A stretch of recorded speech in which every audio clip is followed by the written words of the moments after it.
Audio Jungle.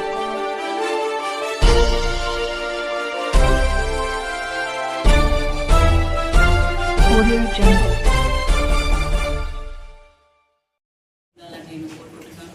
మన వెహికల్స్కి ఎట్లయితే engine లాగా ఉంటుందో మన హార్ట్కి పంప్ హౌస్ అది అట్లాగే ఒక ఇంపార్టెంట్ ఆర్గన్. సో దాన్ని జాగ్రత్తగా కాపాడుకోవాలి. ఇప్పుడున్న లైఫ్ స్టైల్లో స్ట్రెస్ అనేది చాలా మందికి అంతర్లీనంగా జీవితంలో ఉండిపోతుంది. వాళ్ళ లైఫ్ స్టైల్ మార్చుకోవాలి, ఫుడ్ హ్యాబిట్స్ మార్చుకోవాలి, స్ట్రెస్ అనేది పక్కన పెట్టాలి. కరోనా వచ్చిన తర్వాత కూడా పోస్ట్ కోవిడ్ హార్ట్ అటాక్స్ చాలా పెరిగినాయి. ఏజ్తో సంబంధం లేకుండా సడన్గా మ్యాసివ్ హార్ట్ అటాక్స్ రావడం జరుగుతుంది. కాబట్టి అందరూ కూడా జాగ్రత్తగా ఉండి వాళ్ళ ఆరోగ్యాన్ని కాపాడుకొని వాళ్ళ లైఫ్ స్టైల్ పెంచుకోవాలని కోరుకుంటూ మీ అందరికీ కూడా మరోసారి వరల్డ్ హార్ట్ డేకి సంబంధించి ఇంకొంచెం అవేర్నెస్, ఇంకొంచెం అవగాహన పెంచుకొని జాగ్రత్తగా ఉండాలని అందరినీ కోరుకుంటూ సెలవు తీసుకుంటున్నాను. Thank you. నా హృదయపూర్వక నమస్కారాలు. ఈరోజు వరల్డ్ హార్ట్ డే సెప్టెంబర్ 29 రోజు చేసుకోవడానికి ముఖ్య ఉద్దేశం ఏంటి అంటే, చాలామంది ఇప్పుడు ఈ నాన్ కమ్యూనికబుల్ డిజీజెస్ అంటాము, అంటే టీబీ, ఇట్లాంటివి కాకుండా చనిపోవడానికి కారణాల్లో ఫస్ట్ కాజ్ ఏముంది అంటే హార్ట్ అటాక్స్. గుండెపోటు వచ్చే ప్రపంచం మొత్తంలో కూడా ఎక్కువ మంది చనిపోవడం అనేది జరుగుతుంది.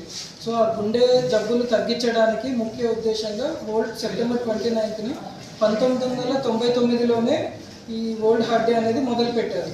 సో ప్రతి సంవత్సరము ఏదో ఒక థీమ్ పెట్టుకొని మనం దానికి సంబంధించిన యాక్షన్ తీసుకొని జనాలకు అవేర్నెస్ క్రియేట్ చేయడం వల్ల ఎంతో కొంత ఈ గుండెపోటులు, గుండె జబ్బులు అనేది మనం తగ్గించడం జరుగుతుందనే ఒక ఉద్దేశం అనేది వరల్డ్ హార్ట్ డే. సో ఈ వరల్డ్ హార్ట్ డే సందర్భంగా మెడికవర్ వరంగల్ మేనేజ్మెంట్ మేమందరం కలిసి మన వరంగల్ కేయూ క్రాస్ రోడ్ దగ్గర ఉదయం పూట 7-7:30 ప్రాంతంలో ఒక ఫ్లాష్ మాబ్ చేయడం అనేది జరిగిందండి.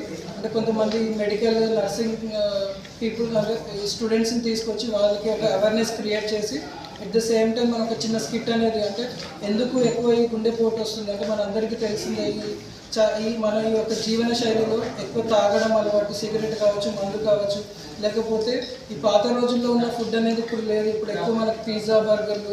ఒకప్పుడు మనం చిన్నప్పుడు తిన్న తిండి వేరు, ఇప్పుడు మన పిల్లలు తింటున్న తిండి వేరు.